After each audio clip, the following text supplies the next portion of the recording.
Welcome to Prayag Vision Academy. आज हम जो चैप्टर करने वाले हैं उसका नाम है परमुटेशन एंड कॉम्बिनेशन। बहुत ही इम्पोर्टेंट टॉपिक है। परमुटेशन एंड कॉम्बिनेशन से काफ़ी सवाल आते रहते हैं, तो चलिए स्टार्ट करते हैं। परमुटेशन एंड कॉम्बिनेशन, इसमें देखते हैं कि हम इसमें कौन कौन सी टॉपिक को कवर करेंगे। देखिए, जो आपका परमुटेशन एंड कॉम्बिनेशन स्टार्ट होता है वो आपका फंडामेंटल काउंटिंग प्रिंसिपल से स्टार्ट होता है। क्लियर है? तो फंडामेंटल काउंटिंग प्रिंसिपल एक बेस है इस टॉपिक का। यानी कि अगर आप परमुटेशन स्टार्ट करेंगे या कॉम्बिनेशन पढ़ेंगे तो इन दोनों को करने के लिए हमें फंडामेंटल काउंटिंग प्रिंसिपल की जरूरत पड़ती है, यानी इसी से इस चीज को हम डिराइव करेंगे। ठीक है? और यहाँ पर हम देखेंगे कि ये परमुटेशन और कॉम्बिनेशन में आखिर डिफरेंस क्या है। क्लियर? तो चलिए आइए स्टार्ट करते हैं। पहले हम देखेंगे कि काउंटिंग प्रिंसिपल होती क्या है।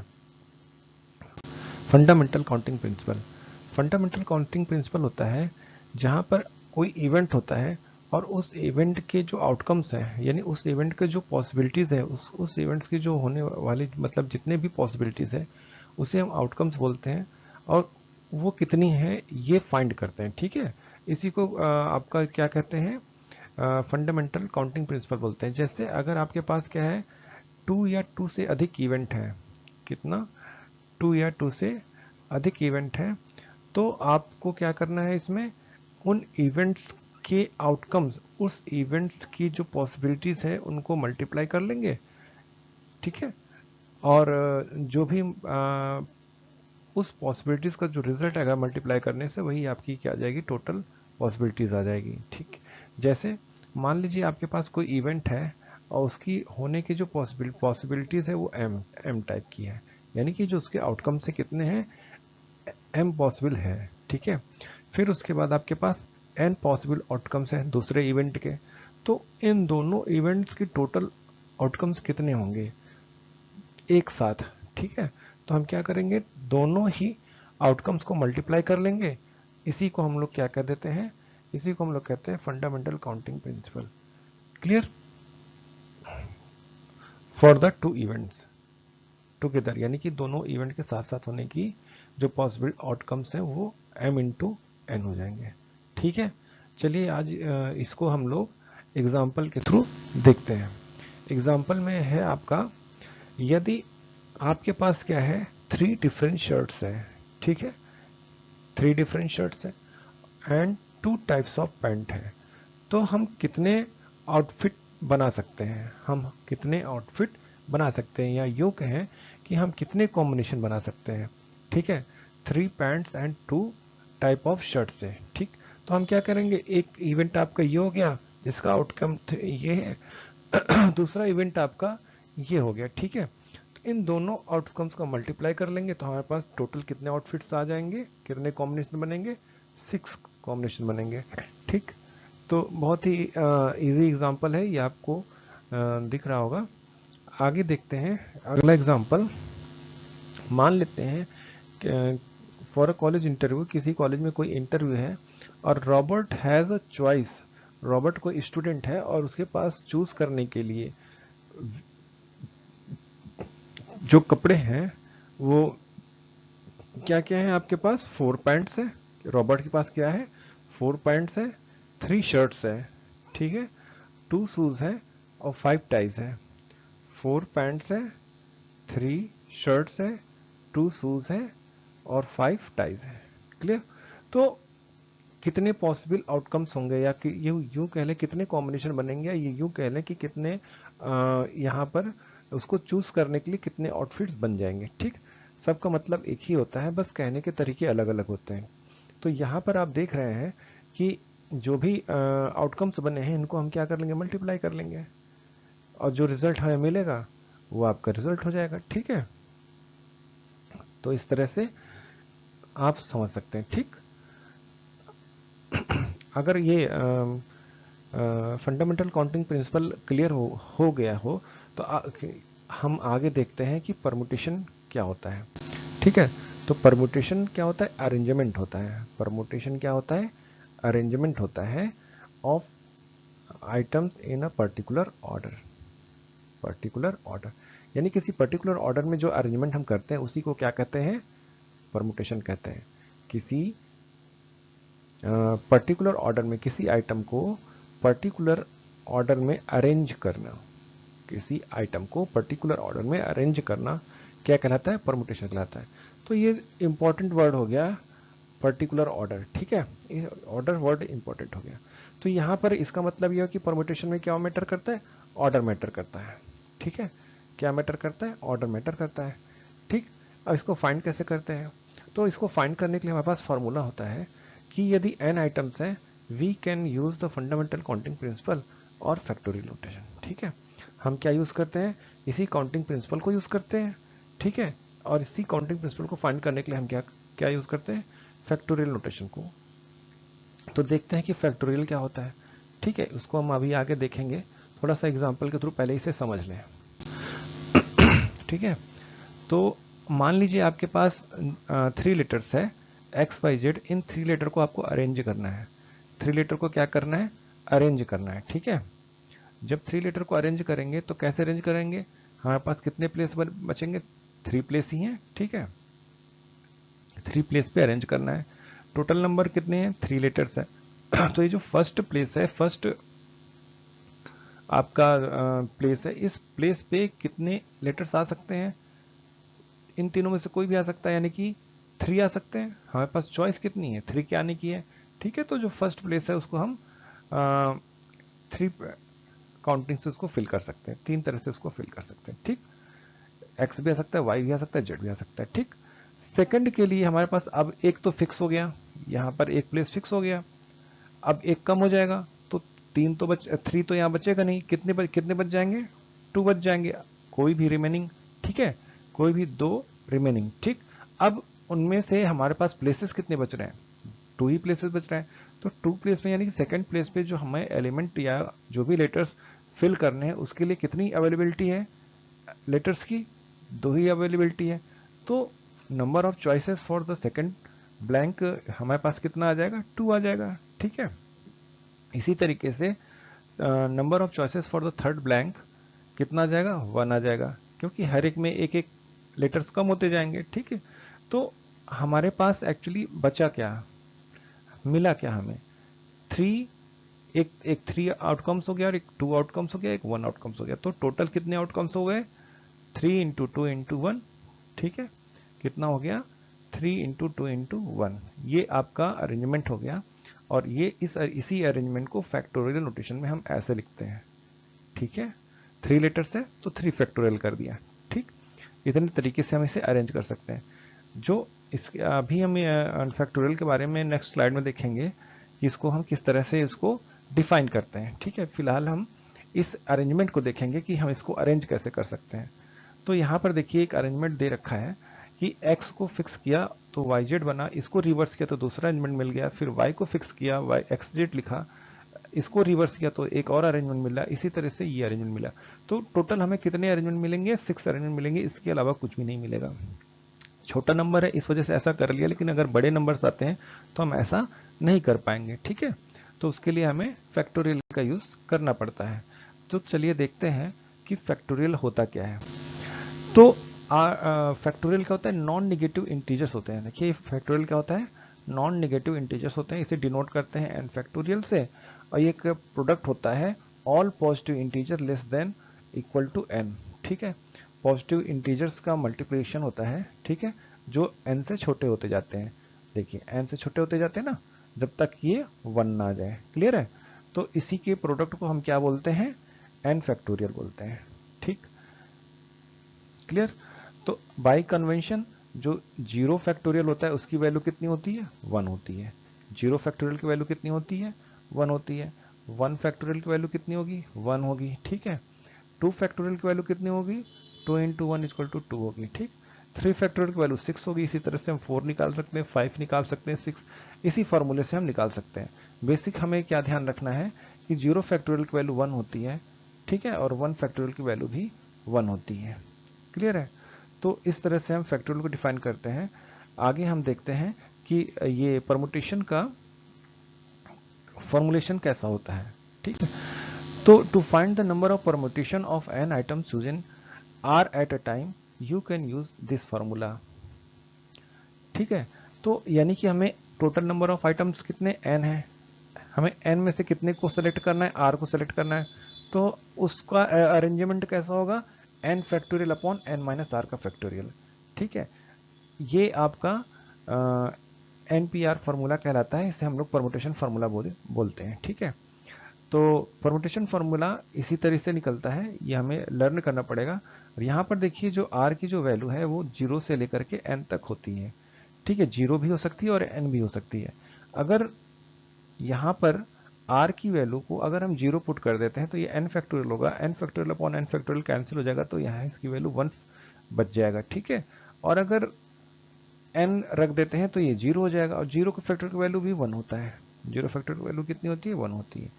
तो हमारे पास क्या बचेगा, n फैक्टोरियल भी बचेगा। ठीक, तो आपका जो है कहते हैं ये फॉर्मूला है। इसे हम एक छोटे से एग्जांपल से इसका कैलकुलेशन देख सकते हैं कि अगर दे रखा है कि परमुटेशन की 5p3 की वैल्यू कैसे निकालनी है, तो 5p3 की वैल्यू हम इजीली कैलकुलेट कर लेंगे, 5 फैक्टोरियल अपॉन 5 माइनस 3 का फैक्टोरियल। 5 फैक्टोरियल को एज इट इज रख दिया, और 5 माइनस 3 इक्वल टू कितना हो गया, 2 फैक्टोरियल। 5 को फैक्टोरियल को ओपन करेंगे तो 5 4 3 2 फैक्टोरियल, और डिवाइडेड बाई 2 फैक्टोरियल है तो डिवाइडेड बाई 2 फैक्टोरियल। ठीक, ये 2 फैक्टोरियल कैंसिल हो गया, तो आपके पास क्या हो गया, 543 का मल्टीप्लाई, 543 का मल्टीप्लाई करेंगे तो हमारे पास 60 आ जाएगा। तो ये तरीका है परमुटेशन को कैलकुलेट करने का। ठीक है, नेक्स्ट देखते हैं टाइप ऑफ परमुटेशन। तो जो टाइप ऑफ परमुटेशन है इसमें देखते हैं कि किस किस टाइप के अलग अलग फॉर्मुलेशन होते हैं जिन्हें हम आसानी से फाइंड कर सकते हैं। ठीक है, तो पहला है यदि ऑल डिस्टिंक्ट ऑब्जेक्ट, यानी सारे ऑब्जेक्ट अगर डिस्टिंक्ट होते हैं तब हम किस तरह से परमुटेशन को कैलकुलेट करते हैं, वो हमारे पास जनरल फार्मूला होता है NPR का, n factorial upon n minus r का फैक्टोरियल। ठीक, लेकिन अगर उसी n आइटम में से ही कुछ आर्टिकल या कुछ आइटम्स सिमिलर हों, आइडेंटिकल हों, ठीक है, तो जितने आइडेंटिकल होते हैं उतनों को काउंट करके मान लीजिए आपके पास total number of item n है, इसमें से p एक टाइप के हो गए, q दूसरे टाइप के हो गए और r तीसरे टाइप के हो गए। यानी कि p आइडेंटिकल थिंग्स है, q आइडेंटिकल थिंग्स है और r आइडेंटिकल थिंग्स है। मतलब ये नंबर्स हैं p q r कि ये इतने नंबर सेम होंगे, इतने सेम तरह की चीजें होंगी। तो जितने भी सेम तरह की चीजें होती हैं उनको काउंट कर लेंगे, मान लेते हैं उनका नंबर p q r आता है और उसी नंबर से हम डिवाइड कर लेते हैं। तो जो परम्यूटेशन मिलेगा वो क्या मिलेगा आपका, n factorial upon p factorial upon q factorial into r का फैक्टोरियल। ठीक है, क्लियर है। तो ये है जब आपका सम ऑब्जेक्ट आइडेंटिकल है। नेक्स्ट है सर्कुलर परम्यूटेशन। सर्कुलर परम्यूटेशन नाम से क्लियर है कि ये सर्कुलर परम्यूटेशन कहाँ पर यूज होगा, जब हम सर्कुलर अरेंजमेंट करेंगे। ठीक है, यानी जैसे किसी टेबल पे किसी को बैठाना हो या फिर किसी सर्किल में किसी चीज का डिस्ट्रीब्यूट करना हो। ठीक है, तो वहां पर जो परम्यूटेशन जो अरेंजमेंट होगा उसका जो फॉर्मूला होता है वो क्या होता है, n-1 का फैक्टोरियल। क्लियर, उसका फॉर्मूला क्या होता है, n-1 का परम्यूटेशन फॉर सर्कुलर परम्यूटेशन। ठीक, इसी सर्कुलर परम्यूटेशन में दो तरह के परम्यूटेशन होते हैं, एक होता है आपका क्लॉकवाइज, एक होता है एंटी क्लॉकवाइज। ठीक, एक क्लॉकवाइज होता है और एक एंटी क्लॉकवाइज होता है। तो चाहे क्लॉकवाइज लीजिए चाहे एंटी क्लॉकवाइज लीजिए, इसके जो परम्यूटेशन का फॉर्मूला होता है वो कितना होता है, n-1 का फैक्टोरियल बाई 2। कितना होता है, n-1 का फैक्टोरियल बाई 2। ठीक है, अब हम थोड़ा सा कुछ एग्जांपल करेंगे और इसे और अच्छे से समझने की कोशिश करेंगे। ठीक है, मान लेते हैं कि आपके पास एक कॉम्बिनेशन है, lock will open when the right choice of 3 numbers. आपके पास चॉइस कितनी, 3 नंबर की है, राइट चॉइस कितनी है, 3 नंबर्स की है, from 1 to 30 inclusive is selected. ठीक, how many different log combination are possible, कितने डिफरेंट लॉग कॉम्बिनेशन के पॉसिबल हैं, assuming no number is repeated, कोई नंबर रिपीट नहीं होता है। ठीक है, नो नंबर इज रिपीटेड, कोई नंबर रिपीट नहीं होता है। तो 1 से लेकर 30 तक में आपका मतलब 3 जो है चॉइसेस है, यानी कि 30 में से कितनी चॉइसेस मिल रही है आपको? 3 मिल रही है उसके कॉम्बिनेशन को बनाने के लिए, ठीक है। तो आप समझ गए होंगे कि कौन सा फॉर्मूला यूज होना है। 30 आइटम से 30 में से आपको 3 को सिलेक्ट करना है, ठीक है। तो 30p3 कर लिया, 30p3 करेंगे तो आपका ये कितना हो जाएगा? 30 फैक्टोरियल अपॉन 30 माइनस 3 का फैक्टोरियल। तो ये आपके पास कितना आ जाएगा? 30 फैक्टोरियल अपॉन में 27 का फैक्टोरियल, ठीक। अब यहाँ पर आप देखिए कि अगर 30 फैक्टोरियल को ओपन करेंगे तो यहाँ पे क्या आ जाएगा? 30, 29, 28, 27 का फैक्टोरियल, और नीचे कितना है? 27 का फैक्टोरियल। ये कैंसिल हो जाएगा तो हमारे पास क्या बचा है? क्या बचेगा? 30, 29, 28, ठीक है। इनका मल्टीप्लाई कर लेंगे तो हमें रिक्वायर्ड आंसर फाइंड हो जाएगा। क्लियर? नेक्स्ट देखते हैं, एक और एग्जांपल्स है। यहाँ पर देखते हैं from a club of 24 members, ठीक है। एक क्लब है जहाँ पर कितने मेंबर्स हैं? 24 मेंबर्स हैं, ठीक है। तो और हमें क्या सेलेक्ट करना है? एक प्रेसिडेंट सेलेक्ट करना है, एक वाइस प्रेसिडेंट सेलेक्ट करना है, एक सेक्रेटरी सेलेक्ट करना है, एक ट्रेजरर सेलेक्ट करना है, एंड हिस्टोरियन, ठीक। तो आपके पास कितने कितने को सेलेक्ट करना है? 1, 2, 3, 4, 5, 5 लोगों को सेलेक्ट करना है। कितने में से? 24 लोगों में से, ठीक है। सेलेक्ट करना है या इलेक्ट करना है, ठीक है। तो in how many ways can the office be filled? तो कितने तरीके से कर सकते हैं इसे? 24 p 5, ठीक है। इसे सॉल्व कर लेंगे तो इसे ये कितना आ जाएगा? 24 का फैक्टोरियल अपॉन में कितना आ गया ये आपका? 24 माइनस 5, 19 फैक्टोरियल, ठीक है। और 19 फैक्टोरियल को, इसको 24 को ब्रेक कर लेंगे, 19 टाइप तक लेके जाएंगे ताकि 19 19 कैंसिल हो जाए। तो यहाँ पे कितना होगा? 24, 23, 22, 21, 20, ठीक है। इतने का मल्टीप्लाई कर देंगे तो हमें क्या मिल जाएगा? रिक्वायर्ड आंसर मिल जाएगा। क्लियर है? ठीक है। आइए चलते हैं आगे, देखते हैं कॉम्बिनेशन क्या होता है।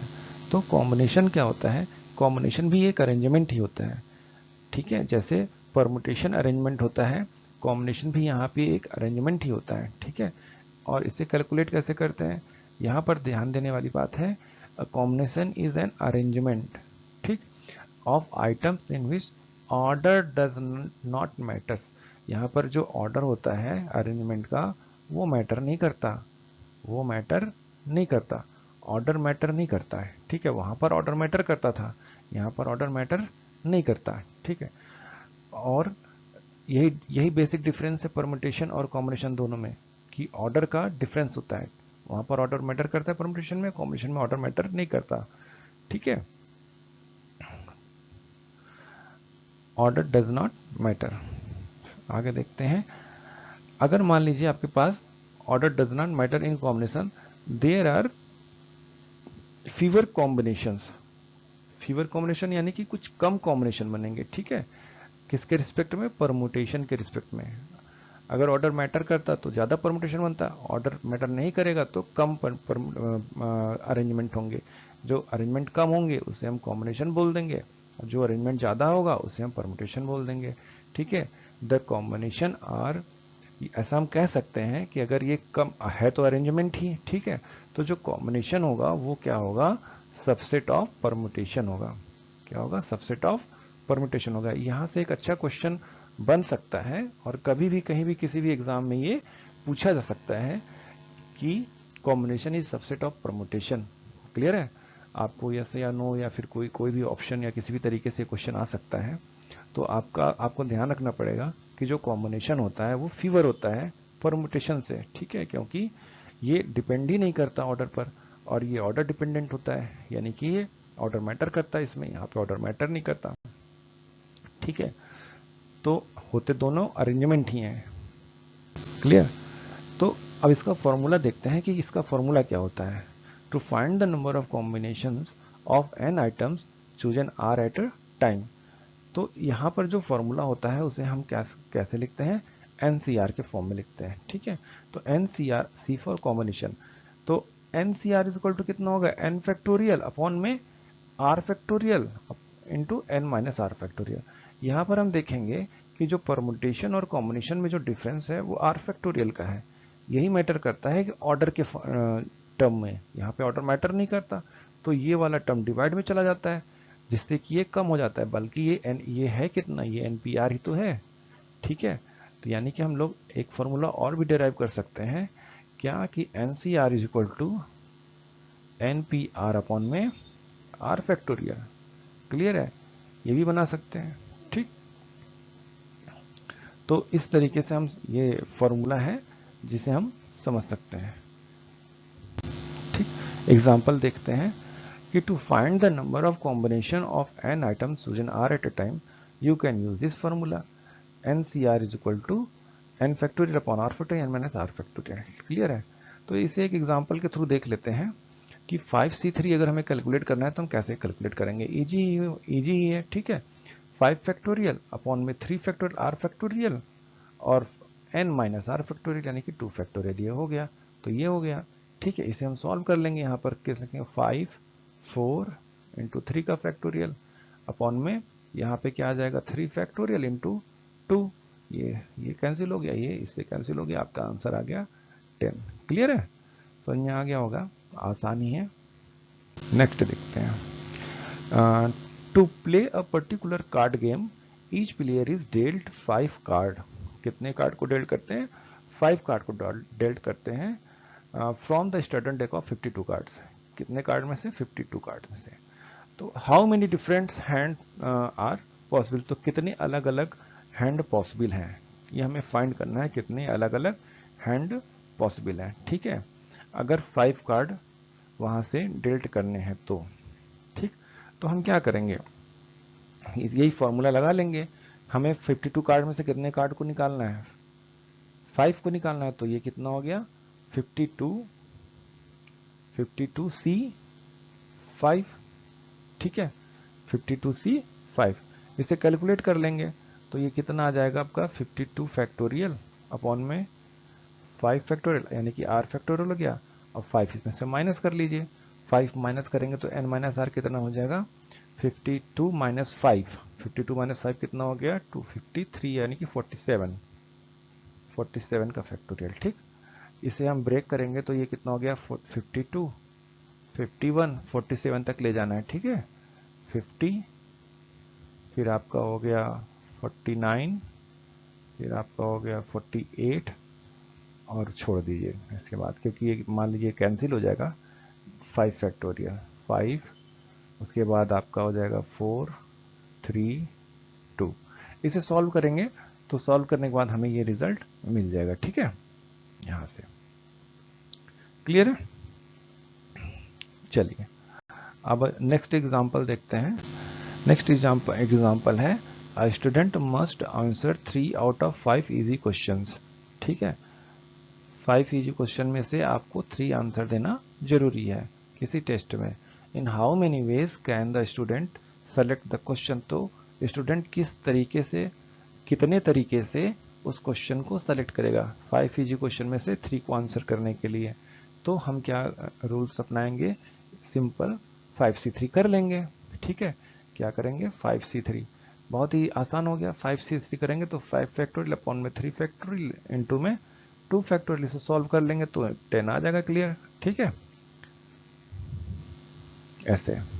ठीक, तो ये एक्चुअली ये हो गया 3 से कैंसिल हो गया, 5 इंटू 4 बचता, 2 से डिवाइड हो जाता, 2 से तो 2 बचता, 5 इंटू 2 10 आ जाएगा। क्लियर, अभी एक ऐसा एग्जाम्पल हम पहले कर चुके हैं। तो अगला एग्जाम्पल देखते हैं कि a basketball team consist of 2 centres 5 forwards and 4 guards. ठीक है, एक बास्केटबॉल की टीम है। ठीक है, जो किन के कैसे बनी हुई है, उस कंसिस्ट ऑफ 2 सेंटर, उसमें 2 सेंटर्स हैं, 5 फॉरवर्ड्स हैं, ठीक है, और 4 गार्ड्स हैं। इतने लोगों से एक बास्केटबॉल की टीम बनी है। ठीक है, अब in how many ways can the coach select, अब कोच को सेलेक्ट करना है, कोच को सेलेक्ट करना है। क्या सेलेक्ट करना है, स्टार्टिंग लाइनअप सेलेक्ट करना है। कितने, कौन किनको लेना है, 1 सेंटर को लेना है, 2 फॉरवर्ड को लेना है एंड 2 गार्ड्स को लेना है। ठीक है, 2 गार्ड्स को लेना है। क्लियर?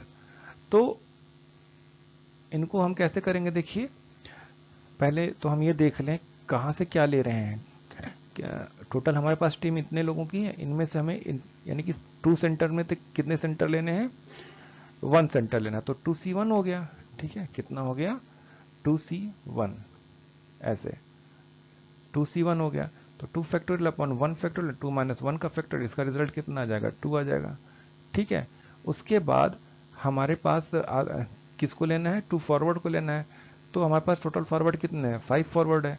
तो 5 फॉरवर्ड में से 2 फॉरवर्ड को लेना है, कितना हो गया आपका 5C2। ठीक है, ये कितना हो गया 5C2। तो 5C2 को कैलकुलेट कर लेते हैं फॉरवर्ड के लिए। तो 5 फैक्टोरियल अपॉन 2 फैक्टोरियल, 5 माइनस 2 का फैक्टोरियल, ये कितना हो गया 5 इंटू 4 इंटू 3 का factorial divide by 2 factorial into 3 factorial. ठीक है, 3 से 3 कैंसिल होगा, तो उसमें 10 आ जाएगा। क्लियर?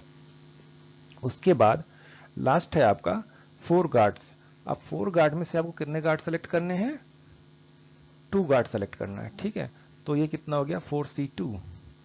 ठीक है, तो 4C2 को कैलकुलेट कर लीजिए, 4 फैक्टोरियल अपॉन 2 फैक्टोरियल इंटू में 2 फैक्टोरियल, क्योंकि 4 माइनस 4 करेंगे, 4 माइनस 2 करेंगे तो 2 फैक्टोरियल आ जाएगा। ठीक है, तो हमारे पास रिजल्ट कितना आ गया 6। ठीक है, 4 फैक्टोरियल इंटू 3 फैक्टोरियल, यहाँ पे 2 फैक्टोरियल इंटू 2 फैक्टोरियल आएगा। ठीक है, तो ये कितना आ गया, 2 दूना 4, ये तो ये 3 आना चाहिए। ठीक है, 4C2। तो ये आपका 4 फैक्टोरियल अपॉन 2 फैक्टोरियल, 4 माइनस 2 का फैक्टोरियल, ये हो गया। क्लियर है? ठीक है, तो अब हमारे पास जो टोटल रिजल्ट आएगा वो कैसे आएगा, वो उसका उसका सिलेक्शन का टोटल कॉम्बिनेशन क्या बनेगा, 4C1 into 5C2 into 4C2। इन सब का मल्टीप्लाई करेंगे, इनका मल्टीप्लाई करेंगे तो कितना आएगा 2 10 इंटू 3। ठीक है, ये कितना हो गया 60। क्लियर? तो ये आपका यहाँ पे 3 आएगा और ये आपका आ जाएगा 60 आ जाएगा। ठीक है, क्लियर है? आगे देखते हैं, आपका एक एनडीए का क्वेश्चन आया हुआ है 2018 में, how many 4 digits number divisible by 10 can be form using the digit 15067 without repetition of digits. ठीक है, तो इस क्वेश्चन को करने के लिए हमें देखिए क्या क्या स्टेप्स लेने पड़ेंगे। बताने में टाइम जरूर लगेगा, लेकिन जब आपको समझ में आएगा तो विद इन 1 मिनट आप इसे आराम से कर लेंगे। तो 4 डिजिट नंबर है, 4 डिजिट नंबर बनाने कितने नंबर बनने हैं ये हमें फाइंड करना है। ठीक है, और वो 10 से डिवाइड भी होना चाहिए। अगर 4 डिजिट नंबर 10 से डिवाइड होना होगा तो लास्ट का जो डिजिट होगा उसमें 0 मस्ट होना चाहिए। ठीक है, तो 0 की पोजीशन तो फिक्स हो गई, 0 की पोजीशन फिक्स हो गई। And can be form using the digits, इतने से बनाना है। ठीक है, तो यहाँ पर आप देखिए लिखा भी हुआ है कि divisible by 10 the last digit must be 0, so the last place is fixed with the digits 0। Last digit तो फिक्स हो गई। अब हमारे पास 4 में से कितने प्लेसेस बच गए, 3। कितने नंबर्स हमें सेलेक्ट करने हैं, टोटल नंबर कहाँ पे काउंट कर लें, तो टोटल अब आपके पास 5 नंबर्स होंगे। ठीक है, 1 2 3 4 5, 5 हो गए। अब 5 में से 0 का ये फिक्स हो गया, तो बचे कितने, 4 बचे ना आपके पास। तो जो 4 नंबर बचे बस उन्हीं से तो हम 3 को भर पाएंगे ना, उन्हीं 4 नंबर से इस 3 प्लेस को फिल कर सकते हैं। तो हमारे पास जो चॉइस बची वो कितनी बच गई, 4 और 3, यानी कि 4 हमारे पास ऑब्जेक्ट है और 3 प्लेसेस है, इसी को फिल करना है इसी 4 से। ठीक है, तो अब हम क्या करेंगे, फॉर्मूला लगा देंगे, क्या लगेंगे 4p3 कर देंगे। ठीक है, यहाँ पर देखिए 4p3 कर दिया, तो the number of arrangement remaining 4 digits this in the first 3 places is a permutation problem. We are arranging 4 object in 3 places. ठीक है, तो ये ऑर्डर इसमें मैटर कर रहा था, तो ऑर्डर आने की वजह से ये क्वेश्चन परमुटेशन का बन गया। आज जब परमुटेशन का बन गया तो हम यहाँ पे परमुटेशन लगा लेंगे। तो यहाँ पर हम इसको सॉल्व करेंगे तो हमारे पास कितना मिल जाएगा 24, यानी कि जो नंबर ऑफ वेज है वो कितने तरीके से हम कितने 4 डिजिट नंबर बना सकते हैं, 24। ठीक है, 24 नंबर्स हम यहाँ पे बना सकते हैं। क्लियर? तो समझ में आ गया होगा, आसान क्वेश्चन ही है। नेक्स्ट क्वेश्चन देखते हैं। यहाँ पर देखिए, there are 17 cricket players out of which 5 players can bowl. 17 player हैं टोटल, ठीक है। इन 17 प्लेयर में से कितने बॉल कर सकते हैं? 5 प्लेयर बॉल कर सकते हैं, ठीक है। In how many ways can a team of 11 player be selected. 17 player में से हमें कितने सेलेक्ट करने हैं? 11 सेलेक्ट करने हैं, ठीक है। 17 में से 11 सेलेक्ट करने हैं, so as to include exactly 3 bowler, जिसमें 3 बॉलर होने जरूर चाहिए, 3 बॉलर होने ही चाहिए। अगर हम तो सबसे पहले इसी को सॉल्व कर लें कि 3 बॉलर होने ही चाहिए, 3, ठीक है। तो 3 बॉलर होने चाहिए। हमारे पास बॉलर कितने हैं? टोटल हमारे पास 5 बॉलर्स हैं। तो पहले तो हम इसी का सिलेक्शन कर लें। कैसे करेंगे? 5C3। कैसे करेंगे? 5C3, ठीक है। तो 5C3 से हमें ये अरेंजमेंट मिल गया, ठीक है। ये समझ में आ गया हो कि क्योंकि हमारे पास टोटल 17 क्रिकेट प्लेयर्स हैं, जिसमें 5 बॉलर्स ही हैं, और हमें 11 की टीम सेलेक्ट करनी है। उस 11 की टीम में 3 बॉलर का रहना जरूरी है, ठीक है। तो पहले हम 3 बॉलर को ही सेलेक्ट कर लें। जब 3 बॉलर को सेलेक्ट कहाँ से करेंगे? बॉलर के प्लेयर से ही सेलेक्ट करेंगे। तो हमारे पास प्लेयर कितने हैं? 5 प्लेयर्स है, तो 5 प्लेयर में से 3 को सेलेक्ट कर लिया। क्लियर? तो ये सिलेक्शन आ गया। अब हमारे पास बचा क्या? 11 प्लेयर में से 3 को तो माइनस कर लेंगे, तो हमारे पास कितना बच जाएगा? 8। यानी अब हमारे पास 8 नॉन बॉलर प्लेयर है। 8 क्या है? नॉन बॉलर प्लेयर है, ठीक है ना। 11 में से 3 को माइनस कर दिया, तो हमारे पास कितने बच गए? 8 प्लेयर बच गए। और यहाँ पर 5 बॉलर से अब उनकी जरूरत भी नहीं है, तो उनको भी निकाल दीजिए। तो अब हमारे पास कितना बच गया? 12, ठीक है। यहाँ पर कितना बच गया? 12, और यहाँ पर कितना बच गया? 8। यानी कि अब हमारे पास जो नॉन बॉलर हैं, उनको सेलेक्ट करने के जो तरीके निकालने हैं, उनको कैसे सेलेक्ट कर सकते हैं? उनको हम सेलेक्ट कर सकते हैं 12C8 से, ठीक है। 12C8 से। क्लियर? तो ये भी समझ में आ गया, ये भी समझ में आ गया। तो 12C8 कैलकुलेट करेंगे तो हमारे पास कितना आ जाएगा? इतने सिलेक्शन आ जाएंगे, ठीक है। अब टोटल नंबर ऑफ वेज निकालने हैं, तो दोनों को मल्टीप्लाई कर दीजिए, ठीक है, स्टेप 1 और स्टेप 2 को। तो हमारे पास जो आंसर आएगा वो कितना आ जाएगा? यही आंसर आ जाएगा। क्या आ जाएगा? ये दोनों वेज को आपको मल्टीप्लाई कर देना है, ठीक है। 5C3 इंटू 12C8, तो रिजल्ट आएगा वो हमारे पास टोटल सिलेक्शन आ जाएगा। क्लियर? तो इस तरह से ये एनडीए का आया हुआ क्वेश्चन थे, 2 क्वेश्चन थे, बहुत ही अच्छे क्वेश्चन थे। तो क्वेश्चन इजी, आप जो है 1 मिनट में कर सकते हैं, विद इन 1 मिनट कर सकते हैं। बस थोड़ा सा आपको प्रैक्टिस की जरूरत है, आप प्रैक्टिस करिएगा और बहुत अच्छे से इस चैप्टर को क्लियर करिएगा, ठीक है। तो thank you so much for watching this video, और बहुत बहुत धन्यवाद आपका इतना समय देने के लिए। Thank you so much.